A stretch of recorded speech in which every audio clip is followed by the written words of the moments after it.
Welcome to Wayne's Old Time Radio Page channel. I'm Wayne, your host. These programs are brought to you by support of our listeners. You can give your support at Patreon or PayPal, either one. There's clickable links in the description below. Thanks for your support and enjoy the shows. But it's time now for Johnny Dollar. Ed Renser, Johnny, Union States Casualty Company. Oh, hi, Ed. I heard you were trying to reach me. Yes, indeed. A plane leaves in 2 hours.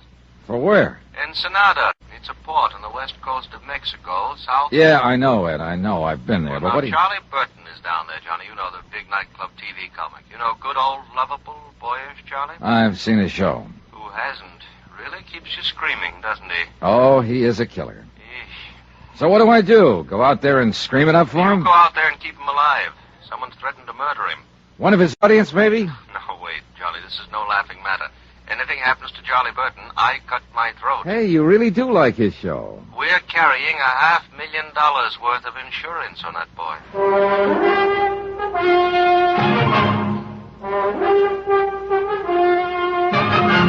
Tonight and every weekday night, Bob Bailey in the transcribed adventures of the man with the action-packed expense account, America's fabulous freelance insurance investigator. Yours truly, Johnny Dollar.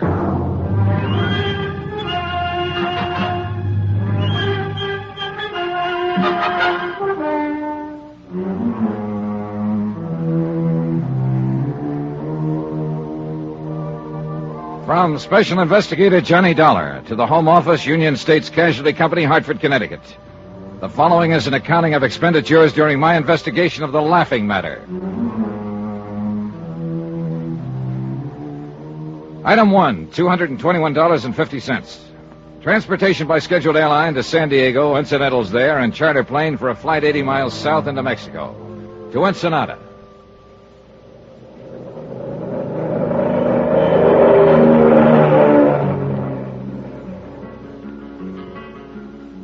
Item 2, $1.90. Taxi from the plowed ground airstrip to the Carrara marble foyer of the plush Balboa Beach Hotel.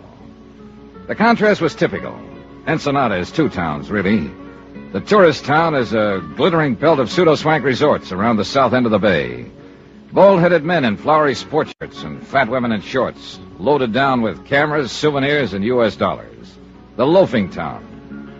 And next to it, the rows of warehouses and docks, the fishing fleets and freezer plants, narrow dirt streets and slums. Soft-eyed Mexicans and the gentle liquid sound of Spanish. Native town, the working town. Two different ways of life, and no bridge of understanding between. The executive producer of the Charlie Burton Show, a man named Frank Maltz, was in my room 5 minutes after I checked in. Glad to know you, Mr. Dollar. He was probably in his middle 40s, but looked older, haggard, pressured, a little battered around the edges. He might not have his ulcer yet, but he was sure working on one. Didn't waste much time getting here. Well, that phone call of yours got them pretty upset back there in Hartford. I meant for it, So too. I gathered. Have you called in the local authorities, Mr. Maltz? No. Why not? It wouldn't have done any good. Charlie'd have blown his top and had him thrown out. Good old lovable Charlie? Yes. He doesn't know you phoned Hartford. No, he'd have stopped me if he'd known. Why? Does he want to die? Oh, he says he's had murder threats before, crank letters. He wouldn't take it serious. But you do, is that it? I didn't figure it was up to me to decide. As I understand it, Mr. Maltz, there was a note of some kind slipped under Burton's door. That's right. Well, tell me about it, will you? All right, yesterday evening after we came back from shooting some scenes around the bay, we went to our room, shower, clean up for dinner. Uh-huh. When Charlie started to leave his room, he saw the note. Where is his room? Fourth one down on the terrace to the left. All our rooms open onto this same terrace. Do you still have that note? No. Charlie tore it up after he read it. Did he show it to anybody? Yes, to me. It was on stationery from the hotel here. It was in pencil and crudely printed. Remember the wording? Oh, yes. It said, "Only the gods are immortal, Burton. As you'll soon find out, you'll never leave Ensenada alive." Kind of an odd way of putting it. I thought so myself. Know anyone who might use that style of phrasing? No, I'm afraid not. All right. What else, Mr. Maltz? Nothing else. Those are the facts. Anything happened since the note? Not as far as I know. Burton could be right, of course. The whole thing may be a hoax. Yeah, maybe, but that's for you to decide, not me. Who do you know who might think they had a reason to kill him? Aha. I think I'll let you form your own conclusions on that. Oh, thanks, Mr. Maltz. That's very thoughtful of you. All right, I'm sorry. I realize I haven't given you much to go on. Practically I nothing. can't help it, Dollar. That's all I know about it. I see. Well, talk to the others. See what they know about it. What others? Well, I was thinking mainly of Gloria Dale and Al Schreiber. And there's Charlie himself, of course. Suppose you brief me on those other two. All right. Gloria Dale's the feminine lead. Oh, yeah, I've seen her on TV. Yeah, probably. She's been with the show for 3 years. She's in her late 20s. She's single. She's gorgeous. She has a terrific sense of comedy. How does she get along with old, lovable Charlie? Good question. Maybe she can give you an answer to it. All right, I'll ask her. And who was that other one you mentioned? Al Schreiber? Yeah, he's a young newcomer. He's been with the show 6 months now. A real talent, if he were ever given a chance to show it. Why isn't he given a chance? Because on the Charlie Burton show, my friend, there is one and only one star, namely... Good old, lovable, boyish Charlie Burton. Oh, you've been reading the press release. Well, as a matter of fact, I have. All right, who else? No, that's all. At least all that mattered. The camera crew, the technicians who were sent up from Churubusco in Mexico City, they never heard of Charlie Burton before. And we haven't had much of any contact with anyone here in town. Now, I think that note was written by somebody right here in the family. That's another reason I sent for you instead of the local police. Just why did you send for me, Mr. Maltz? What do you mean? How do you feel about Charlie Burton? Haven't you guessed? More or less, I think. Well, I'll spell it right out for you, Mr. Dollar. I hate his guts. And what do you care whether he's murdered or not? Care, I'd get roaring drunk to celebrate it. And yet you're the one who phoned an SOS to Hartford. Well, sure. If Burton does get it, I want an expert around. Somebody will tag the right party for the crime. A matter of justice. Is that it? Why not? Oh, because it's usually just a word people talk about. What they really want is to win. Ah. Is that what you want, Mr. Maltz? Very funny. You ought to go on television. No, I'm waiting till they perfect it. I feel the same way about murder. So the legend of lovable Charlie was starting to crack. One person at least didn't love him, Frank Maltz, his executive producer. And there was something else besides hate in Frank Maltz's eyes, weariness or bitterness, something I couldn't quite place. I filed the thought for the moment, took time to shower and change, and went looking for another pair of eyes, a prettier pair. And I found them, alone on the terrace with their owner. They were turned toward the west, toward the last golden edge of the sun as it sank into the Pacific. They were big and blue, and very lovely.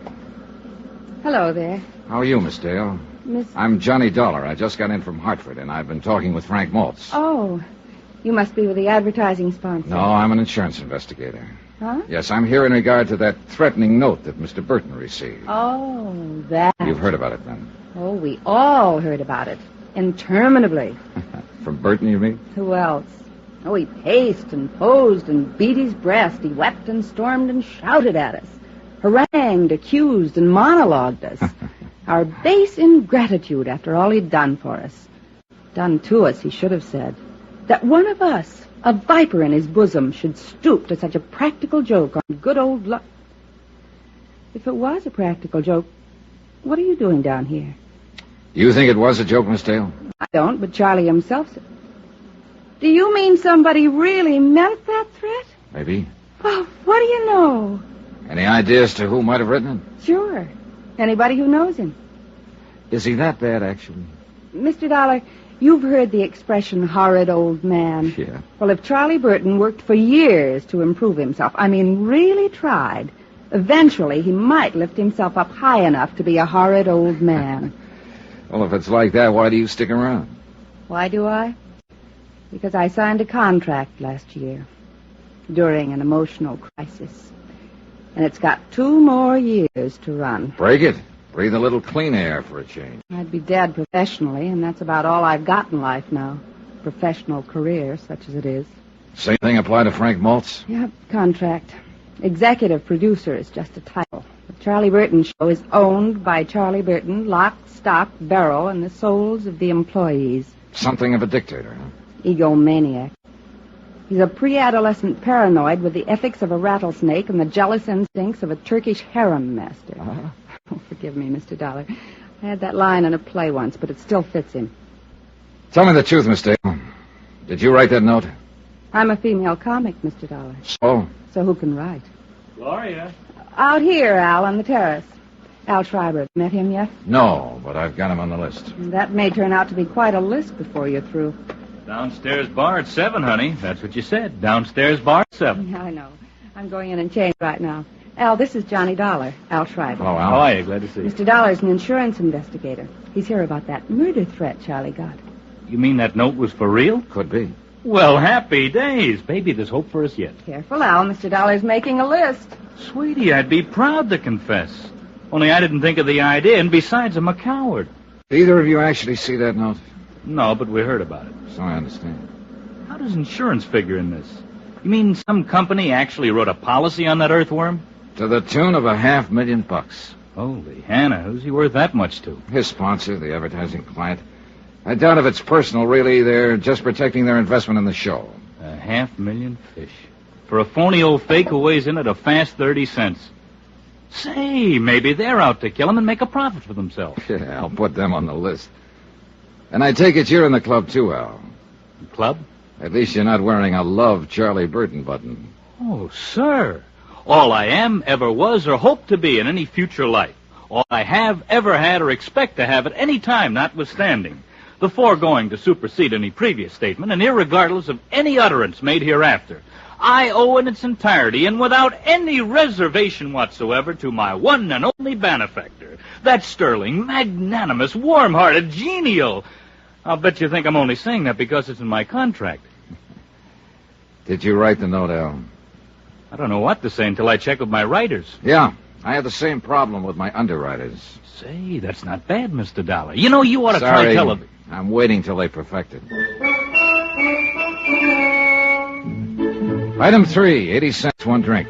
I had it sent from the bar and sat on the terrace alone and drank it. I watched the sun die in the west and let the soft night creep out of the hills of Mexico and sink down over me in gentle folds. Then I saw a man slip from the shadowed shrubbery and move cautiously up the terrace, a pale ghost dressed in the white cotton of a peon worker. As I came quietly to my feet, a girl ran from inside somewhere, clung to him, and stopped him. They argued fiercely for a moment and guarded Spanish.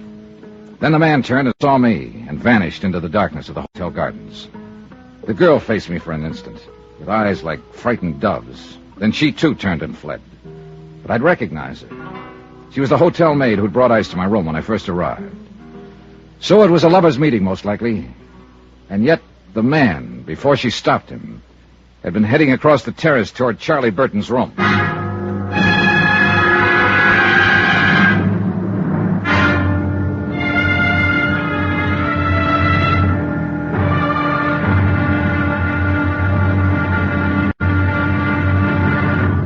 Now, here's our star to tell you about tomorrow's intriguing episode of this week's story. Tomorrow, the great man condescends and shivers a little, too.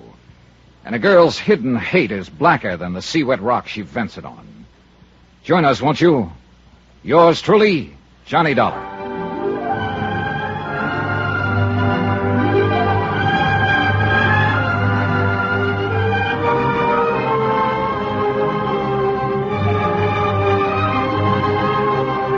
Yours truly, Johnny Dollar, starring Bob Bailey, is transcribed in Hollywood. Written by Les Crutchfield, it is produced and directed by Jack Johnstone.